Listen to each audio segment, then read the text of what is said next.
Uh, Good afternoon. Uh,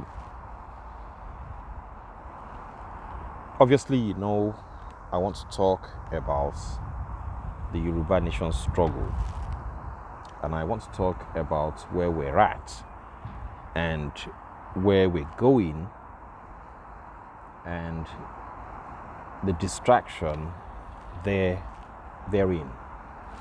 Now, there's this hullabaloo about Ibura or no Ibura. Let me say this and say it within my own sensibilities. Ibura, we already know. Well, I believe we could need value. There's no value in Ibura. Because Ibura does not exactly create an ethos that would actually force me to be sincere. Ibura cannot force Professor Banji Akintoye to be sincere. Ibura cannot force Professor Adeniran, Mrs. Onitiri. But you know what can force us to be sincere is principles. Simple principles. Now, this Ibura business has actually done us a favor. And everything I want to talk about today is very, very esoteric. And I don't have a problem with that. Because no matter what society you go to, or you visit, or you look into, or whatever, there's always going to be that situation where the outcome will always say that there's going to be two sets of people. That society will be divided, and it will be divided between the leaders and the followers. And a lot of times, the followers in most times are usually very gullible, very naive, sycophantic, and very easy to impress. But leaders, on the other hand, have to be very objective. Iṣẹ́ tẹ́ wá ṣe ló yẹ kẹ́ kọjú sí. Now, the problem we're having at the moment ni pé our principled rárá. Tá bá wà principled, a ní need Ibura. Ibura is actually causing us, well, as it turns out, and obviously, Ibura has caused us more problems than if we were principled people. Now, being principled, requires that àwọn tó jẹ́ olórí wa ká máa béèrè ọ̀rọ̀ lọ́wọ́ wọn, ká máa sọ fún wọn pé nǹkan báyìí la fẹ́, nǹkan báyìí la fẹ́ kẹ́ ṣe, ìwà báyìí la fẹ́ kẹ́ máa hù. Now, this whole business of Ijangbara, we're having problems with it because we don't have any semblance of structure. Now, I'll say this, and I'll say a lot of things that are going to aggravate a lot of people. And those people who are aggravated by what I'm about to say are the people who are either naive, gullible, sycophantic, or very, very deficient in reasoning. And we're talking about societal reasoning, civil reasoning. Now, Let me go to the case of Mrs. Onitiri. Mrs. Onitiri, right from the beginning, was an obvious problem. Sherry Uto, only the truth will set you free. But first, Oma pissing you off. I'll just piss you off. Òtítọ́ máa ń sọ ní di òmìnira. Ṣùgbọ́n òtítọ́ yẹn ó máa kọ́kọ́ run yín nú. Èmi tí mo sọ òyìnbó, mo tún correct ẹ̀, mo tún translate ẹ̀. So, Mrs. Onitiri, minor ni nínú problem wa. Gbogbo eléyìí tó jẹ́ pé a jáde, a máa sọ pé Ọlọ́run ló rán òun, kíní kankan. Wọ́n wá ti wá sọ Ọlọ́run the loaf of bread to mop up our soup. If bread kó wa lómi ọbẹ̀ jẹ. It's unfortunate there are so many people out there, including Heritage, who are using Ọlọ́run as if they have a monopoly of God. Láti máa fi gbogbo ẹ̀yin tẹ́ ń pariwo Ọlọ́run, ẹ bẹ̀ Ọlọ́run kó fún wa ní ọ̀pá àṣẹ, àbọ̀pá Mósè, àbọ̀pá Músà or whatever. Tó jẹ́ pé tá bá fi dálẹ̀ báyìí gbogbo Fúlàní wọ́n á bìlà kúrò lórí ilẹ̀ wa. A gba òmìnira. Sherry, sentiment àti emotion is causing us a lot of problem. And me, personally, I am actually distressed. I'm distressed, I'm discouraged, but I'm not confused because I'm a very, very principled person. And a lot of us that were principled, it's time for us to stand up and start talking for the multitude of the Yoruba people. This thing has gone too far. Mrs. Onitiri has actually told us something. Wípé torí pé àwa principled, tó wáyé pé gbà tí Onitiri ti bẹ̀rẹ̀ right from the outset, tó ti sọ kọ́tọ̀kọ́tọ̀ láti dáàbò wípé stop that nonsense. Àti wà okay. Onitiri is a minor. Bí mo ṣe sọ̀rọ̀ Onitiri, there are things tó yẹ pé Onitiri ti sọ. Tá bá fẹ́ wà fair, ó lè help wa. Nǹkan méjì ni mo mú dání lénìí. Mo rántí tí mo lè sọ pé Onitiri sọ tó jẹ́ pé I give her credit for that. Ó kàn yẹ pé by the time tí bá fún ní credit out of maybe 10 or 100, she's always going to score 20%. But àwọn nǹkan tó sì sọ ó sì remain vital. Níjọ́ tó sọ lénìí ó dẹ̀ máa wà vital lọ́la. And one of the things she said was power to the people. Now, power to the people. Forwards. Bàbá náà ti sọrú ẹ̀. Kíní yẹn kì í ṣe minor nínú philosophy tó yẹ ká máa lò. It isn't. But everything else, that woman does not have the pedigree to be a leader. No, nǹkan tí mo ń sọ yìí, it is esoteric. Àwọn kan máa gbọ́ nǹkan tí mo ń sọ ń sìn yìí tó yẹ pé wọ́n máa fúnnu bí ajá káàkiri ni. But you know what? I understand them. They are limited in their reasoning. A lot of people, they have no discernment. They have no understanding of how society works. They are limited in their global awareness, political-wise, or even societal-wise. So, at the end of the day, it's very easy to forgive those people.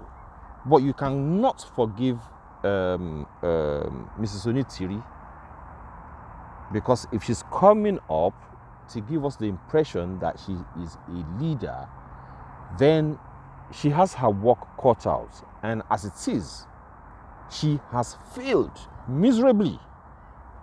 You don't come out and tell me and all of that.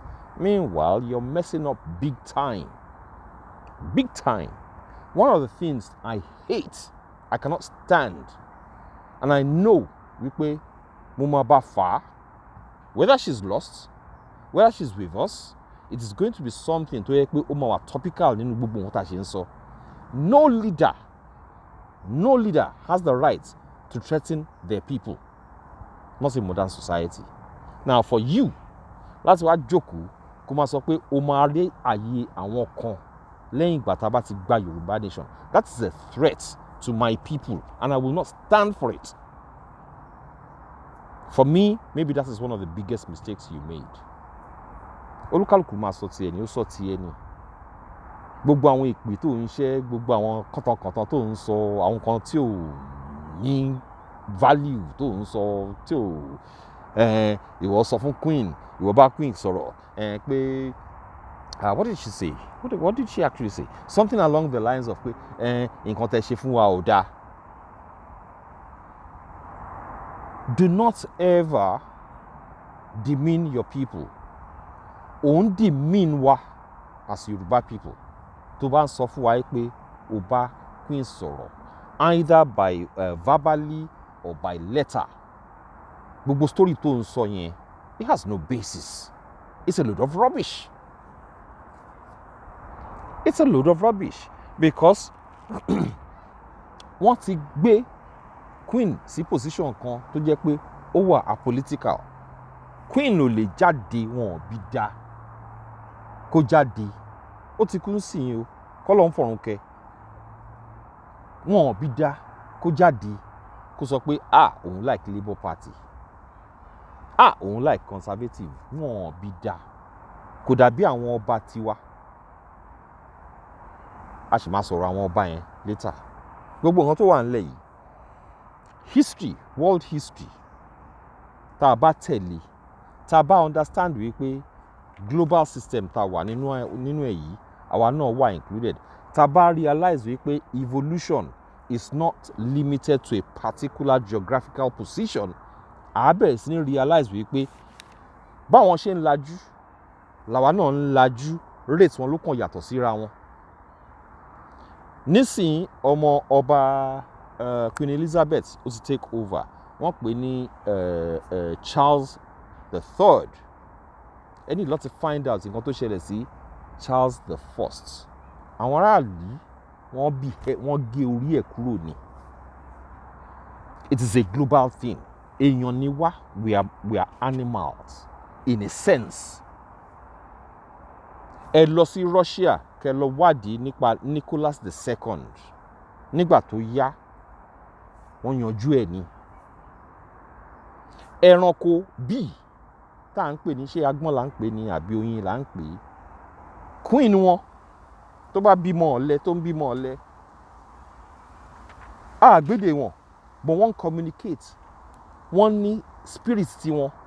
Tíbi yẹn tó bá ń bímọ kọ́mọ, tó bá yá, wọ́n kàn wí pé nonsense tó ń ṣe yìí, wọ́n á lè jáde nínú agbọ́n yẹn, nínú hive yẹn, wọ́n á lè jáde ni. Tó bá dàbẹ́ ní pé kò fẹ́ lọ àbí wọ́n á pàdánù, wọ́n á gbẹ́ lòmíì sí. Ọlọ́run ló ṣẹ̀dá bíi, Ọlọ́run ló ṣẹ̀dá tiwa. Reasoning wa, Ọlọ́run ló ṣe. À ń pariwo Ọlọ́run ti ṣe gbogbo nǹkan tó fẹ́ ṣe fún wa pátá. Ọlọ́run fún wa ní free will. Nǹkan tó bá wù yín kẹ́ ẹ ṣe. Ẹ gbà, ẹ máa bára yín fà. Nínú free will yẹn ni good will wà. Nínú free will yẹn ni bad will wà. Àwa la máa decide eléyìí tá a bá fẹ́ ṣe. Tí má jí láàárọ̀ yìí sì yín, tí bá ní mọ́tò yìí gan ti sú mi, mi ò fẹ́ wa mọ́tò yìí mọ́. Whoa, àbúrò, wá, gba kọ́kọ́rọ́ mọ́tò yìí mo fún ẹ.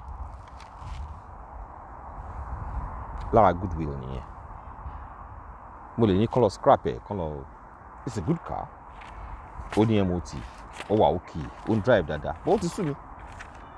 Tí n bá tà á, èlò ni mo fẹ́ rí. Owó tí mo ní already mo lè fi ra mọ́tò mi. Ìlú yìí gan apá, there are times tó yẹ pé wá kàn wọ́n pé kí n fẹ́ ra mọ́tò fún. Ẹlòmíì á ra mọ́tò á gbé sílé. Tó bá dijọ́ Friday evening ló máa gbé jáde. Tó o bá ṣọ́ra, tó bá mọtí jù, wàá lose license ẹ, o ti lose mọ́tò nìyẹn. Tó o bá ṣọ́ra, o lè lose iṣẹ́ ẹ. Now, ẹ jẹ́ kí n padà sí the actual topical issue. Now, orúkọ mi ni Sam Ọláolú Adémóyè. Àwọn èèyàn máa ń pè mí ní Àmọ̀tẹ́kùn. and àárọ̀ ìjẹta, àárọ̀ àná, àárọ̀ èní, mo jí feeling very discouraged, feeling very distressed and all of that. Because someone sọ pé ọmọ ọlọ́gbọ́n ni wá, Yorùbá àwọn gbọ́n àṣòwẹ̀. Gbogbo ọ̀rọ̀ ìbúra yìí ó torí pé àwa principled ni. Àwa principled rárá. Tá a bá wà principled, need it. Èmi náà bá wọn búra lọ́jọ́ yẹn. Mo búra lórí Ògún, mo búra lórí Ṣàngó, mo búra lórí Bible, mo búra lórí Quran. Ó ní meaning. Tí ọ̀dọ̀ àbá mi Àmọ̀tẹ́kùn ẹ̀yin ló kàn ìbúra.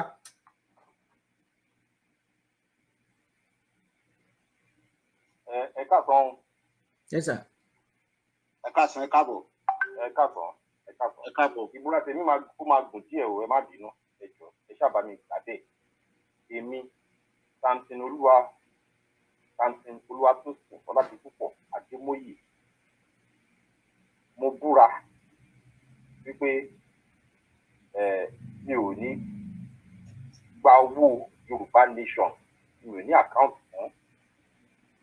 Mo búra wípé màá wádìí ohun gbogbo dájúdájú, màá sì fi òdodo mú. Mo ṣe ìbúra wípé mi ò ní parọ́ mọ́ ẹnìkankan. Mo ṣe ìbúra wípé mi ò ní mismanage owó Yorùbá Nation.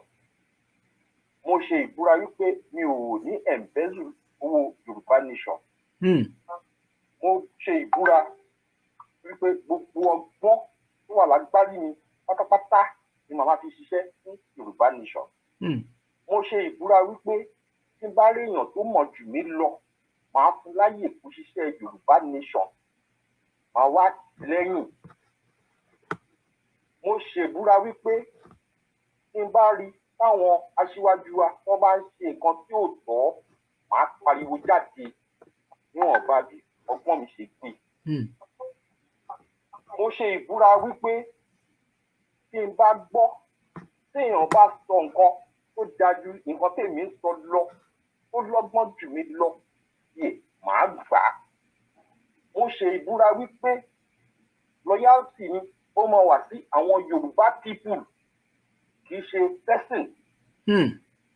Mo ṣe ìbúra wípé gbogbo decision tí bá make nílé ayé yìí wípé benefit Yorùbá Nation ló máa jẹ́.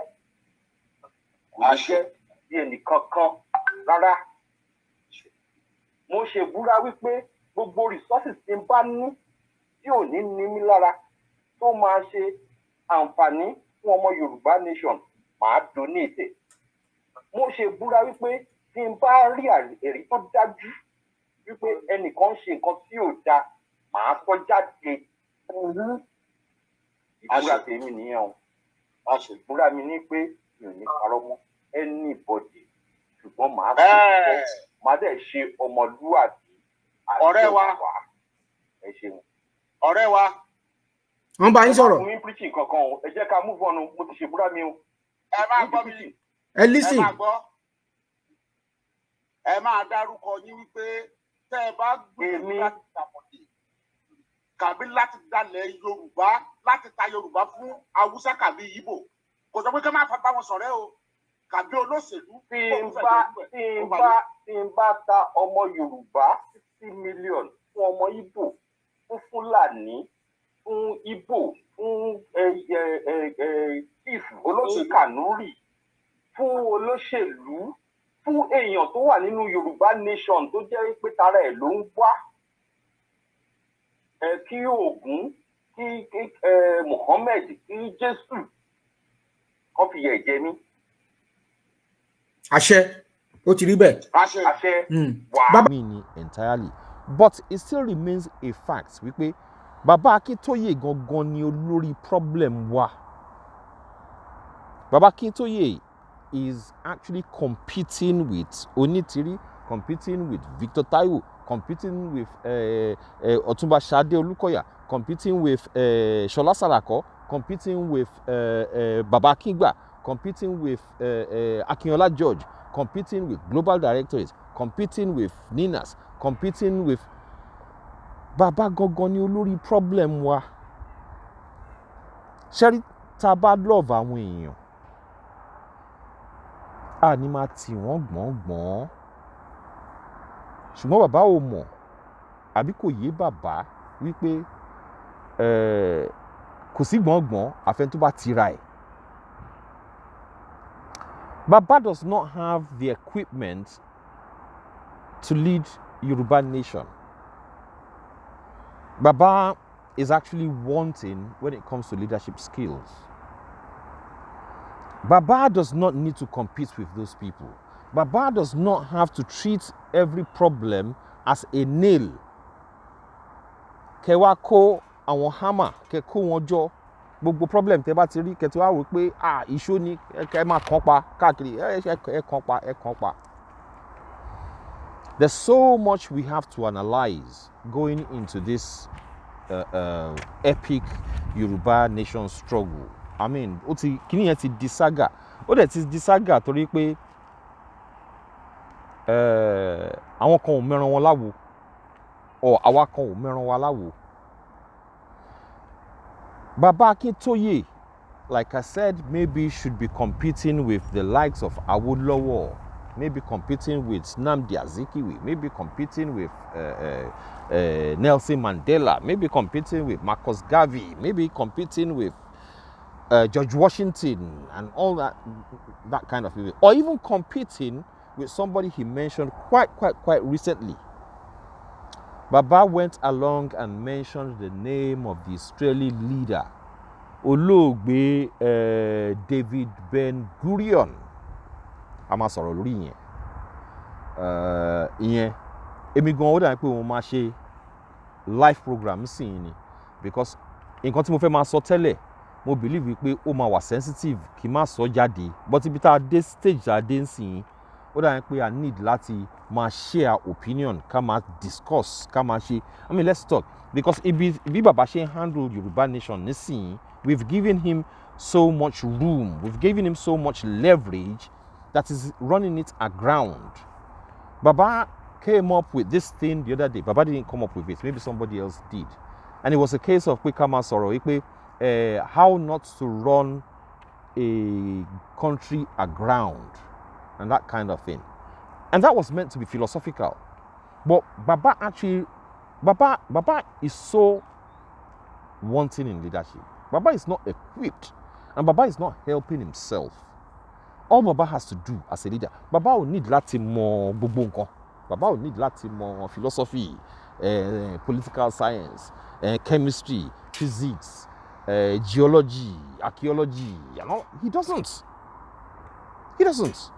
What Baba needs to do is adopt cogent leadership skills. Now, ọ̀rọ̀ ìbúra yẹn, ọjọ́ ìbúra yẹn, ó yà mí lẹ́nu wípé Baba turned around and he started talking about probity and all of that. Then Baba went on to mention Ọ̀túnba Ṣadé Olúkọ̀yà and Akinola George. Ẹ ti ṣe ìbúra tán. Why would you demean the whole thing by bringing Akinola George into the problem? And you bring him in a way to that way you are being, it became an innuendo. You were belligerent with Akinola George and Ọ̀túnba Ṣadé Olúkọ̀yà. Kí ló gbé ọ̀rọ̀ yẹn wá? Why at that point in time? Bàbá a ti ń gbọ́ yín o. A ti ń gbọ́ yín báyìí. Ẹ ń gbọ́ mi. Bẹ́ẹ̀ ni. À ń gbọ́ yín bàbá. Okay. Mo kí gbogbo inú mi dùn lénìí o. This is the beginning of our real struggle. Gbogbo nǹkan tá a ti ń ṣe tẹ́lẹ̀ kálukú ń ṣèfẹ́nú ẹ̀ ni. Látẹ̀ní lọ mo fẹ́ ṣèfẹ́nú mi, màá kúrọ́ mọ́ ọ̀rẹ́ mi, màá kúrọ́ mọ́ ẹni tá a jọ ṣèpàdé tí ò ọ̀dún pẹ̀lú mi. Ìlọ máa sọ pé ń gbowó ti jí owó ńláńlá. nǹkan tó ń da èdè wa rú òun lọ́lọ́run gbógun tì lẹ́nu ogun náà dẹ̀ máa ṣẹ́ délẹ̀délẹ̀ ni. àṣẹ o. àṣẹ. a very important citizen ọmọ wa ọmọ ilẹ̀ Yorùbá tó jẹ́ èèyàn pàtàkì tó ti ṣèjọba federal government títí tí mo wá bá sọ̀rọ̀ pàtà wípé à ń ṣe nǹkan tó tẹ́lẹ̀ yìí ẹgbẹ́ ẹ̀ lè mí òótọ́ ó ti ṣèjọba ó ti dèèyàn ńlá nínú ìjọba ó yẹ kó lè dá sí wa ọ̀rọ̀ Yorùbá là ń sọ ilé òkè sọ̀rọ̀ Nàìjíríà ó ní kì í ṣe pé òun ò lè dá sí ọ̀rọ̀ Nàìjíríà àwọn ò lè kì í ṣe pé òun ò fẹ́ dá sọ̀rọ̀ Yorùbá bọ̀tọ̀ ọ̀rọ̀ Yorùbá ti sú òun bí pé ẹ̀ẹ̀kan tó ń bá wọn kó èrò ẹgbẹ́ jọ pé ká ṣe nǹkan dáadáa àwọn tán jẹ́ èèyàn pàtàkì ọmọ.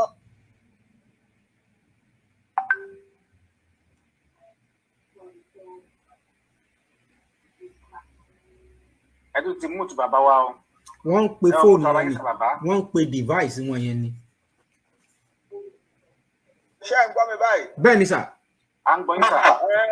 pé àtijọ́ yẹn lòun ti kó gbogbo ọ̀rọ̀ Yorùbá sọnù òun ò bá yàn sọ̀rọ̀ Yorùbá mọ́ pé gbogbo professor prof gbogbo nǹkan tẹ́ ẹ̀ ṣe yíyọ ìjáyàjò òun ọmọ bẹ́ẹ̀ ṣe lè máa bá àwọn tó jẹ́ pé irọ́ náà ń pamọ́ yàn lójoojúmọ́ ṣe nǹkan pọ̀ èmi dẹ̀ ní a lè fi sílẹ̀ ó lóun ti fi sílẹ̀ tó wo ara wọn ò gbà mọ́ à ń lé ọ̀pọ̀lọpọ̀ èèyàn dáadáa sẹ́yìn nídìí ọ̀rọ̀ ìjà Yorùbá nírú rọ́tà ń pamọ́ra wa. À ń fìyẹn lé a máa ń bínú pé àwọn èèyàn wa ọ̀jọ̀gbọ́n wa wọn jáde àwọn alọ́lá wa ò jáde ọ̀pọ̀lọpọ̀ nínú wọn nǹkan tó ń bà wọ́n lẹ́rù ní irú ìṣe tá a ṣe máa ń ṣe síra wa irú rọ ńlá tá a máa ń pamọ́ra wa. lẹ́ni láàárọ̀ yìí ìjọba kan tí à ń bá sọ̀rọ̀ abroad èèyàn kan tó súnmọ́ mi dáadáa ń bẹ̀ ń sọ fún mi wípé àwọn méjì kan lára àwọn tó ti jà kúrò ní ìlànà ọmọ Oòduà tẹ́lẹ̀ àwọn Akínọlá àwọn Olúkọ̀yà pé wọ́n kọ ìwé wípé Professor Akintoye is a dictator pé therefore ká má jẹ nǹkan tó bá béèrè lọ́wọ́ ìjọba yẹn ká má grant ẹ̀ fún Yorùbá. ẹ gbọ́ nǹkan tí mo sọ.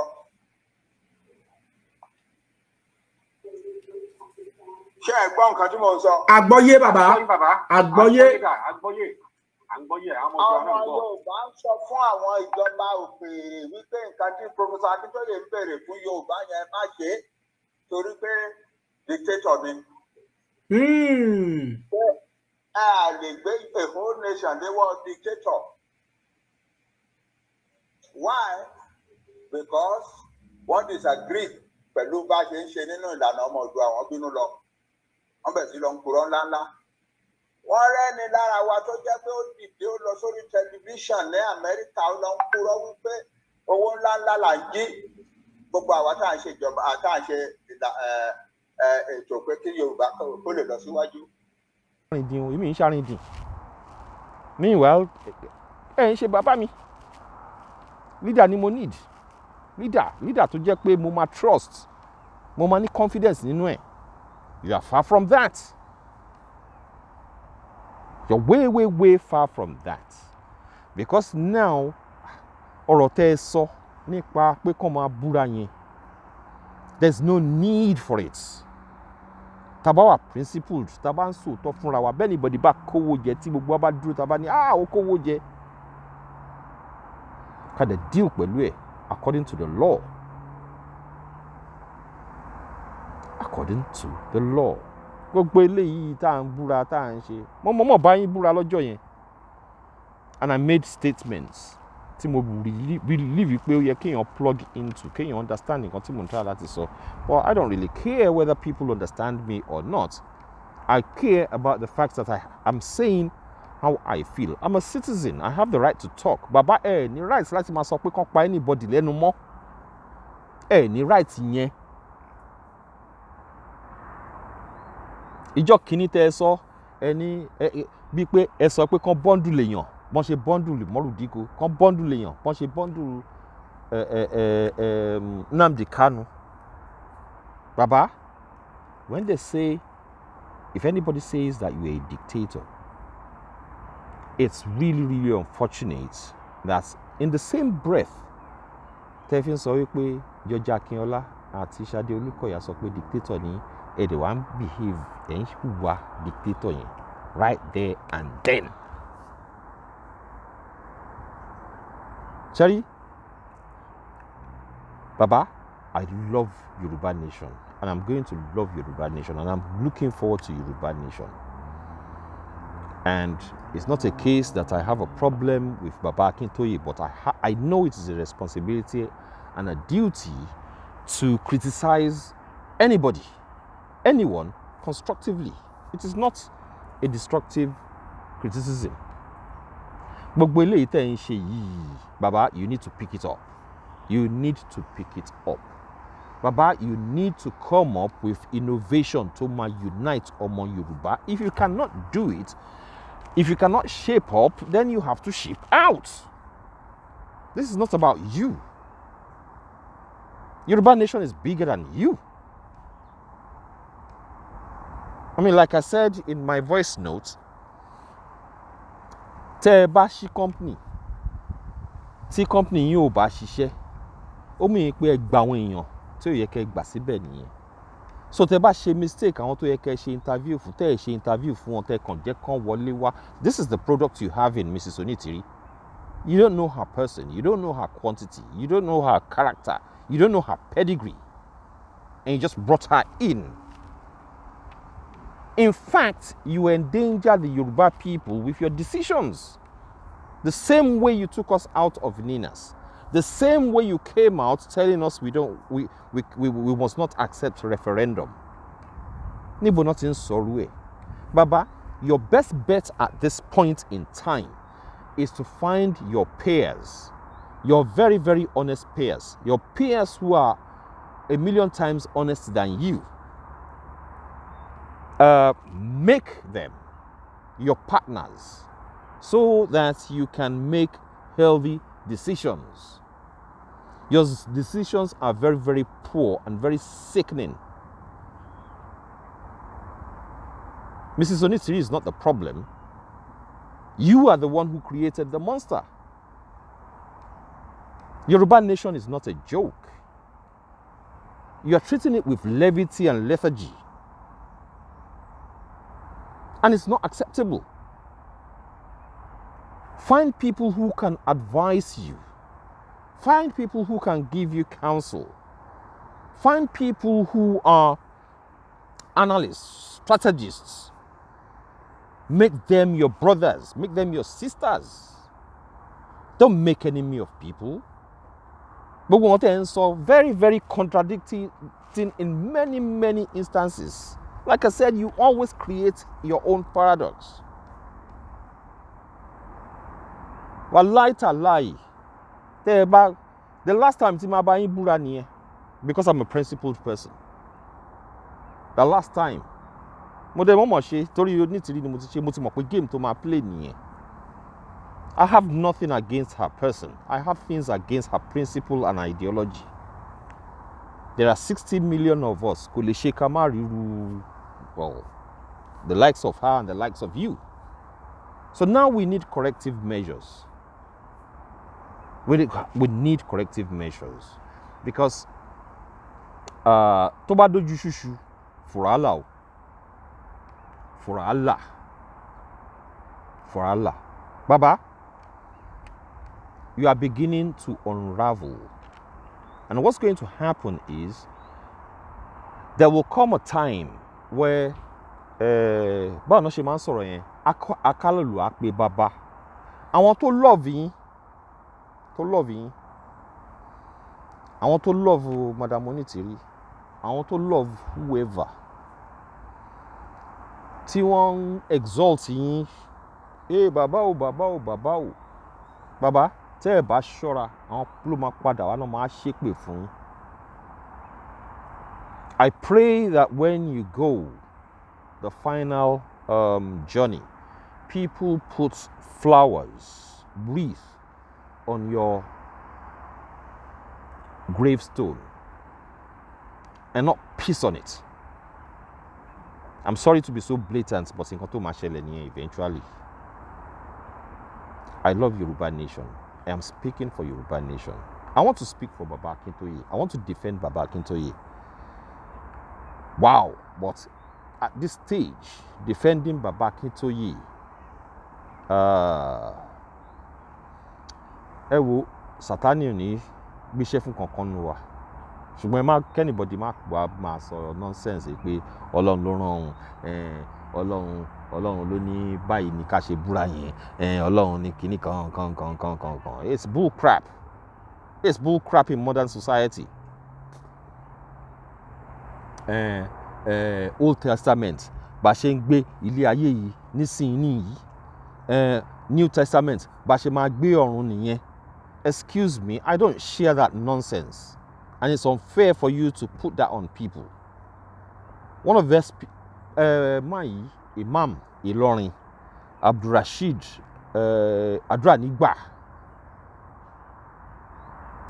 My ẹ sọ̀rọ̀ kan ní ọjọ́ kan, ó ní ẹ jẹ́ ká gbé ẹ̀sìn sẹ́gbẹ̀ẹ́ kan. Until we do that, ní rojú ráyè láti fi create bá ṣe máa rìn. You cannot force people to take oath on ìṣẹ̀ṣe. I respect the idea of ìṣẹ̀ṣe. Doesn't mean I believe in it. I respect Islam. Doesn't mean I believe in it. I respect Christianity. Doesn't mean I believe in it. But I believe in principles. Àìtẹ́yìnkálà fọwọ́ bò. Béèyàn bá ṣe anything like mo ń gbọ́ story kan nípa ẹnìkan tí bàbá Ayọ̀ Adéòjò, bàbá Elisade, if I get the name wrong, I'm sorry. Wọ́n fẹ́ nìkan ní 10 million, 2 million lólú ẹ̀ fi ránṣẹ́. By principle, ó yẹ kí n jáde kí n sọ pé olè lẹ́ni ẹ̀ jà náà. And let's deal with it. Gani Adams, ó jáde lọ́jọ́ kan, ó sọ pé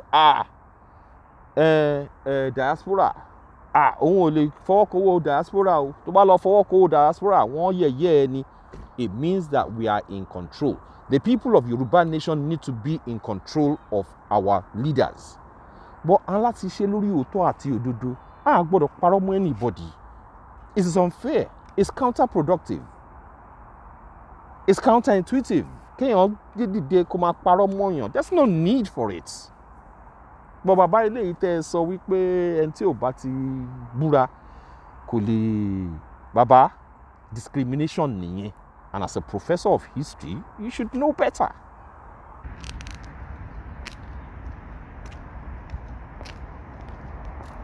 Apologize for anyway, I had a technical difficulty. Mo ṣe change background láti parí this particular video. So ibi tí mo sọ̀rọ̀ dé tẹ́lẹ̀ was pé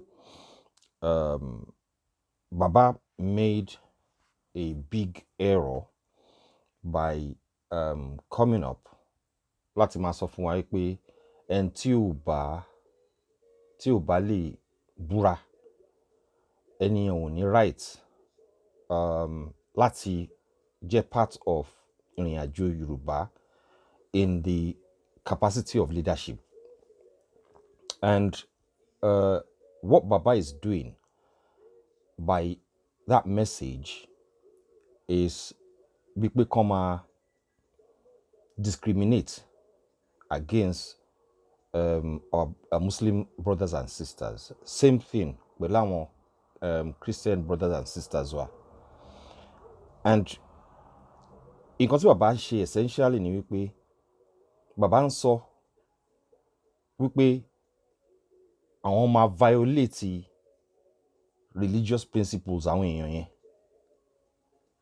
Nǹkan tó wà more important nínú nǹkan tá à ń sọ kò ju wípé we need to reflect on things.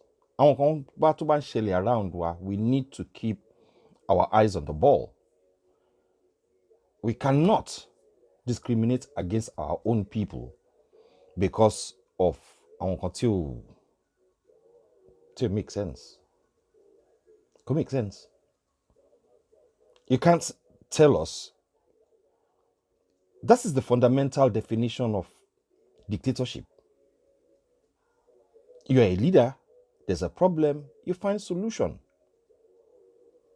Tẹ́ bá need solution yẹn, tẹ́ bá bọ́ sí láàrin àwọn ọ̀jọ̀gbọ́n, tẹ́ bá pe àwọn èèyàn mọ́ra, tẹ́ bá bi wọ́n pé nǹkan báyìí ni mo fẹ́ sọ, nǹkan báyìí ni mo rò, nǹkan wọ́n á sọ fún yín in such a way tó yẹ pé àní ní this national embarrassment tẹ́ gbé ó lè wà lọ́wọ́.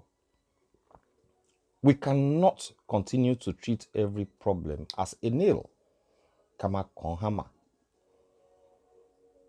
And the interesting thing is, Baba, you have so much resources around you. There are dignified people with great ideas out there to help me early consult.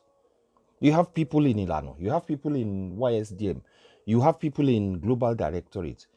It is not for you to discriminate against people who have the potential to help you or to help us. So, ẹ máa ní láti reconsider bẹ́ẹ̀ ṣe handle ọ̀rọ̀ Yorùbá nation. You need to find a way to create a solid structure. Kò sí nǹkan kan tó stop yín láti create a panel àbí committee tó jẹ́ pé wọ́n máa wà nídìí conflict management. Tí nǹkan bá ti ń bọ̀, all gbogbo rògbòdìyàn tá a rí ń sìn, we saw it coming. It was always going to be a head-on collision. It was there.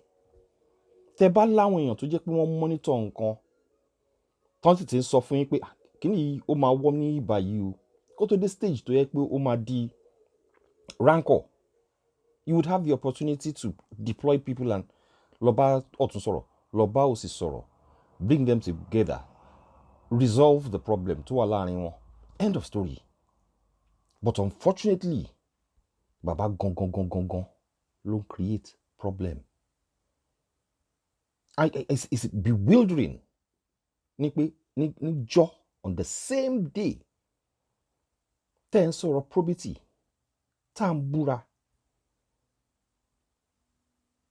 It's amazing wípé ẹ tún wá ṣe double error in the cause. The error of setting people against George Akinola and Ọ̀túnba. Setting people, George Akinola àti Ọ̀túnba Ṣadé Olúkọ̀yà. And then this discriminatory statement, Teshi, which amounts to being a dictator. There are people out there who are going to help you, Baba. To help you, to help Yoruba nation. Èmi á gbàdúrà fún yín, I'm not usually a praying person.